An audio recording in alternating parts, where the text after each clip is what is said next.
বাংলাদেশি না, আমাকে কয় তুই হিন্দু না মুসলমান, আমার প্যান্ট খুলে আমাকে ও নিজে হাতে চেক করছে।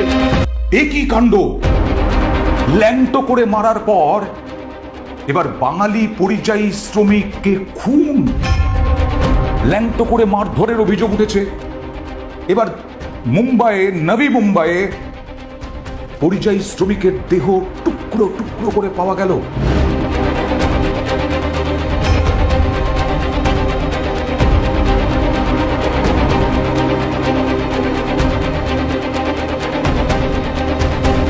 গলার নলি কেটেছে, এখানে কপিয়েছে, কেটে পিস পিস করে বস্তাবন্দি করে ওকে নিয়ে খালে পুঁতে রেখেছে। আমরা দিদির কাছেও অনুরোধ করছি যে দিদি, এই পরিযায়ী শ্রমিক বারবার এরকম খুন হচ্ছে, আপনারা একটু দেখুন।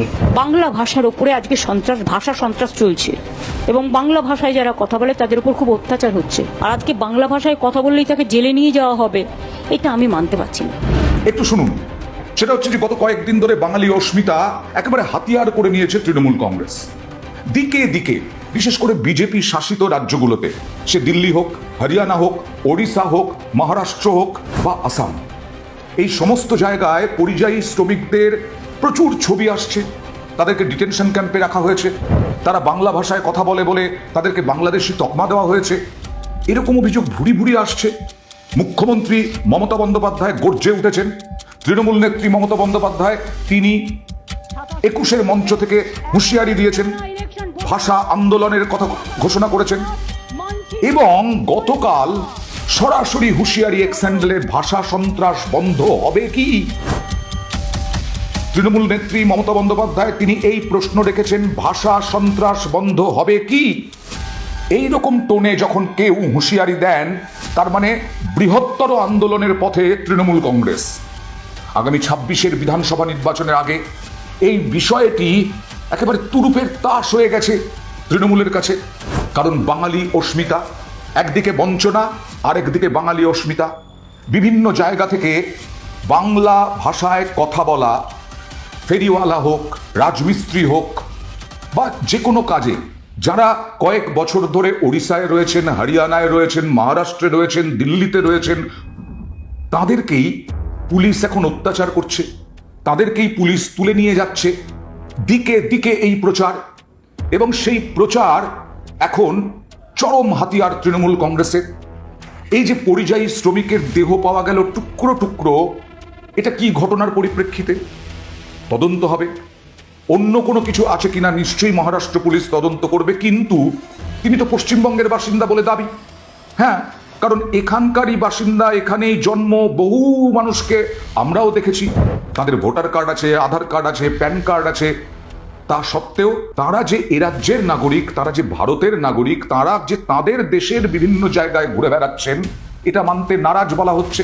যাই হোক না কেন, বিভিন্ন রাজ্যে শতাধিক এরকম লোকজনকে আটকে রাখার অভিযোগ উঠছে। তারাই ভিডিও পাঠাচ্ছেন, তারাই বলছেন এখান থেকে আমার ছেলেকে ধরে নিয়ে গেছে পুলিশের ডকুমেন্ট ছাড়াও, আমাদের বাঙালি বলে আমার ছেলেকে তুলে নিয়ে চলে গেছে। কোথায় নিয়ে গেছে আমরা কোনো খোঁজ পাচ্ছি না। আমাদের বাঙালি বলে পুলিশে খুব, সরকার থেকে খুব অত্যাচার করছে। ওখানে আমাদেরকে বসে রাখছে, বহুত অত্যাচার করছে। আমরা কুচবিহারি, আমরা বাংলাদেশি না, আমাকে কয় তুই হিন্দু না মুসলমান, আমার প্যান্ট খুলে আমাকে ও নিজে হাতে চেক করছে। এটা থেকে অস্বীকার করা যায় না, কারণ পরিযায়ী শ্রমিকদের মুখেই আমরা শুনছি যে তাদেরকে আটকে রাখা হয়েছে, তাদেরকে ল্যাংটো করে মারা হয়েছে, তাদের পরিবারের কাউকে খুন করা হয়েছে। এটা তাদের মুখ থেকে যেমন শুনছি, তাদের পরিবারের মুখ থেকেও শুনছি। এমনকি তাদের পরিবার, পাড়া প্রতিবেশী সকলেই বলছে যে জন্ম হয়েছে নদিয়াতে, জন্ম হয়েছে মুর্শিদাবাদে, জন্ম হয়েছে মালদায়, জন্ম হয়েছে উত্তর দিনাজপুর, দক্ষিণ দিনাজপুর, মালদা, যেখানেই হোক না কেন, মুর্শিদাবাদে। তাহলে এটা তো অস্বীকার করা যায় না যে তাদেরকে আটক করা হয়েছে, তাদের উপরে নির্যাতন হচ্ছে, এটাও অস্বীকার করা যায় না কিছু কিছু ক্ষেত্রে। কিন্তু আসল তো রাজনীতি। বিজেপি অনেকটা পিছিয়ে পড়ছে, বিজেপি অনেকটা প্যাঁচে পড়েছে কি, এরকমটাই মনে করা হচ্ছে। কারণ বাঙালি অস্মিতা নিয়ে যেভাবে মমতা বন্দ্যোপাধ্যায় 16ই জুলাই রাস্তায় নেমেছেন, 21শে জুলাইয়ের মঞ্চ থেকে রণহুঙ্কার দিয়েছেন, গতকাল এক স্যান্ডেলে ভাষা সন্ত্রাস বন্ধ হবে কি বলে প্রশ্ন তুলেছেন, এবং 26-এর নির্বাচন অবধি ভাষা আন্দোলনের কথা ঘোষণা করেছেন। বাংলায় যারা ভিন রাজ্যের বাসিন্দা রয়েছেন তারা যে নিশ্চিন্তে রয়েছেন, নিরুপদ্রবে রয়েছেন, সে কথাও বারবার তৃণমূল কংগ্রেসের পক্ষ থেকে বলা হচ্ছে। অস্বীকার করা যায় না যে ভিডিওগুলি পাঠাচ্ছেন পরিযায়ী শ্রমিকরা, তাদের পরিবারের লোকজন যে বক্তব্য রাখছে সেগুলোকে অস্বীকার করা যায় না, কিন্তু রাজনীতি তো বড় বালাই, আর তৃণমূল কংগ্রেস সেই সুযোগ পেয়ে যাচ্ছে। মিঠুন চক্রবর্তী তিনি হঠাৎ বললেন কোথাও কোনো বাঙালি বা বাঙালির ওপরে কোথাও কোনো অত্যাচার হচ্ছে না। একদম মিথ্যে কথা, সরাসরি মিথ্যে কথা। কোন বাঙালিদের মারা হচ্ছে সেটা বলুন। শ্রমিক ভট্টাচার্য বললেন কি?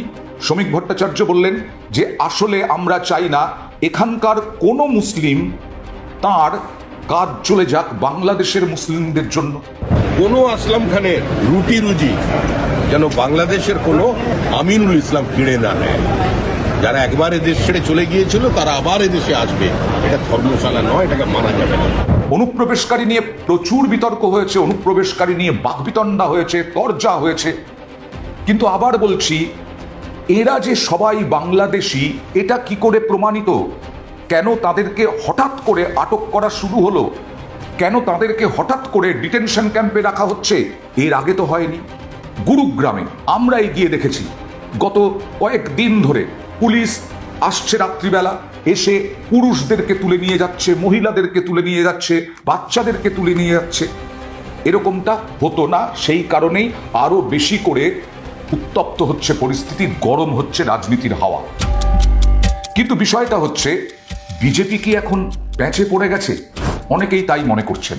একদিকে যদি বিশ্লেষণ করি 2024-2021 বঞ্চনা বঞ্চনা বঞ্চনা, 100 দিনের কাজে বঞ্চনা, আবাসের টাকায় বঞ্চনা, হ্যাঁ দুর্নীতির অভিযোগ উঠেছে তৃণমূল কংগ্রেসের বিরুদ্ধেই, কেন্দ্রও বলেছে, কিন্তু তৃণমূল কংগ্রেস যেভাবে বোঝাতে পেরেছে সাধারণ মানুষকে বিজেপি বোঝাতে পারেনি। তাই 21-এ এতটা ভালো ফল করেছিল তৃণমূল, এবং 2024-এর লোকসভা নির্বাচনেও তৃণমূল বড় সড় সাফল্য পেয়েছে। এবারও এটাই মনে করা হচ্ছে বঞ্চনা যেমন একটা ইস্যু রয়েছে, বাঙালি অস্মিতা তার সঙ্গে সঙ্গে হাতিয়ার করছে তৃণমূল। কারণ বিজেপি হিন্দু মুসলিম করছে। অনেকেই বলছেন যে শ্রমিক ভট্টাচার্য তার থেকে একটু দূরে, হিন্দু মুসলিম যারা করছেন যে সমস্ত নেতৃত্ব, শ্রমিক ভট্টাচার্য সবার ভোট চাইছেন, কিন্তু তৃণমূল যেভাবে বোঝানোর চেষ্টা করছে তাতে অনেকেই গ্রামের মানুষ, মফস্বলের মানুষ, আমি যাতায়াতের পথে অনেক মানুষের সঙ্গে কথা বলেছি যারা স্বল্প আয়ের, যারা নিম্নবিত্ত, তাদের কানের মধ্যে কিন্তু ঢুকে গেছে যে কেন বাঙালিদের ওপর এরকম অত্যাচার হবে? এখানে তো অন্য রাজ্যের, ভিন রাজ্যের মানুষে ভরে গেছে, তারা তো নিশ্চিন্তে থাকেন। ঠিক তৃণমূল যেমনভাবে বলছে ঠিক তেমনই তাদের কথা বলা। তারা বলছেন যে ভিন রাজ্যে গিয়ে কেন এরকম হেনস্থা হতে হবে বাঙালি পরিযায়ী শ্রমিকদের? তাহলে এর মধ্যে অঙ্কটা কি মিলছে? অর্থাৎ তৃণমূল কংগ্রেস কি ডিভিডেন্ড পাবে আগামী 26-এর বিধানসভা নির্বাচনে? যেভাবে এগোচ্ছে বিষয়টা, পুজো পর্যন্ত অন্তত এই প্রচার ব্যাপকভাবে চালিয়ে যেতে সক্ষম তৃণমূল তাদের সাংগঠনিক দিক থেকে, এবং ভাষা আন্দোলন ঘোষণা করে দিয়েছেন তৃণমূল কংগ্রেস নেত্রী। সেই ভাষা আন্দোলন বিজেপি কিভাবে রুখতে পারে, কিভাবে মোকাবিলা করতে পারে? যেহেতু বিজেপি শাসিত রাজ্যগুলিতে হচ্ছে, সেহেতু আরো বেশি করে তৃণমূল তাদের অক্সিজেন পাচ্ছে। এই বিজেপির বিরুদ্ধে প্রচার, পরিযায়ী শ্রমিকদের, বাঙালি পরিযায়ী শ্রমিকদের পাশে দাঁড়িয়ে প্রচার, কাউকে কাউকে বাংলাদেশে পাঠানো হচ্ছে, এবং সেই পাঠানোর পরে দেখা যাচ্ছে বিএসএফ যখন চাপ খাচ্ছে, অর্থাৎ স্থানীয় বিধায়ক, স্থানীয় প্রশাসন তারা যখন বিএসএফকে চাপ দিচ্ছে, তখন বিএসএফ বিজিবির সঙ্গে বসে এরকম ঘটনাও ঘটেছে যে তাদেরকে ফেরত আনা হচ্ছে। তাহলে বিএসএফ কেন পাঠিয়েছিল বাংলাদেশে? এই নিয়েও প্রশ্ন উঠছে। অর্থাৎ সবটাই যদি নিরপেক্ষভাবে দেখা যায় তাহলে তৃণমূল কংগ্রেসের পক্ষেই যাচ্ছে রাজনৈতিকভাবে, আর এই রাজনৈতিক লড়াইয়ে ডিভিডেন্ড তৃণমূল পেতে পারে এরকমটাও সম্ভাবনা দেখা যাচ্ছে। বিজেপি কি প্যাঁচে পড়েছে এই প্রশ্ন উঠছে। এর মোকাবিলা কিভাবে করবে বিজেপি? যতই শ্রমিক ভট্টাচার্য, সুকান্ত মজুমদার, মিঠুন চক্রবর্তীরা বলুন না কেন কোনো অত্যাচার হচ্ছে না, কিন্তু এই ভিডিওগুলো পরিযায়ী শ্রমিকদের বক্তব্যগুলোকে অস্বীকার করা যায় করে? তাই তো বারবার বলতে হচ্ছে পরিযায়ী বাঙালি শ্রমিকদের উপরে কেন এরকম অ্যাটাক, কেন এরকম নির্যাতন, কেন এরকম অত্যাচার? আর এর সঙ্গেই আবার জুড়ে যাচ্ছে, যেহেতু ঘটনাটা ঘটে গেছে মুম্বাইয়ের মতো মহারাষ্ট্রের বিজেপি শাসিত রাজ্যে, তাই একই কাণ্ড, এবার পরিযায়ী শ্রমিক খুন, এইভাবে আক্রমণ করছে তৃণমূল কংগ্রেস বিজেপিকে। এমনকি বাঙালি জাতিটাকেই একেবারে নির্মমভাবে পিষে ফেলার চেষ্টা বলেও তৃণমূল কংগ্রেস আক্রমণ করছে। এখন দেখা যাক 2026-এর বিধানসভা নির্বাচনের আগে এই ল্যাপে তো অনেকটা এগিয়ে গেছে তৃণমূল বলে মনে করা হচ্ছে, আরও তো ল্যাপ বাকি রয়েছে। সেই ল্যাপগুলোতে বিজেপি কি এগিয়ে যাবে, টক্কর দিতে পারবে তৃণমূলের সঙ্গে এই সমস্ত ইস্যু নিয়ে প্রচারে? দেখা